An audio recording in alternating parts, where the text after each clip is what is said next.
अस्सलाम वालेकुम नाजरीन, मैं हूं मोहम्मद अब्दुल हकीम। 7H न्यूज़ में आपका इस्तकबाल है। मादेपल्ली पुलिस स्टेशन हुदूद के इलाके में 52 साला परमेश नामी शख्स को कुछ नामालूम अफराद ने कुल्हाड़ी से मारते हुए इसका कत्ल करके राह फरार इख्तियार कर ली है।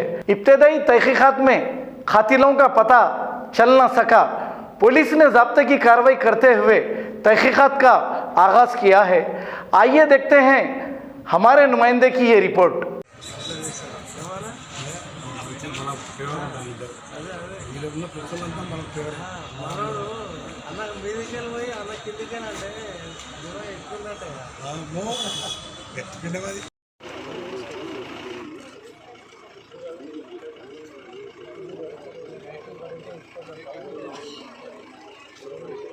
A1 टाउनशिप की एक और नई पेशकश। जहांगीर पीर दरगाह से 2 किलोमीटर पहले मल्टीनेशनल कंपनीज के करीब, जो कि बिल्कुल आबादी से लगा हुआ, बेंगलोर हाईवे से सिर्फ 5.5 किलोमीटर, बीटी रोड से लगा हुआ, तमाम डेवलपमेंट के साथ 5,50,000 में 100 गज का प्लॉट। A1 टाउनशिप में आपका ये छोटा सा इन्वेस्टमेंट आपका और आपके बच्चों का मुस्तकबिल बदल सकता है। आज ही तशरीफ लाएं और A1 टाउनशिप के इस प्रोजेक्ट से फायदा उठाएं। Office at pillar number 235 opposite fisheries department, Rajendra Nagar, Hyderabad. सच्ची खबरें आप तक पहुंचाता है 7H न्यूज़।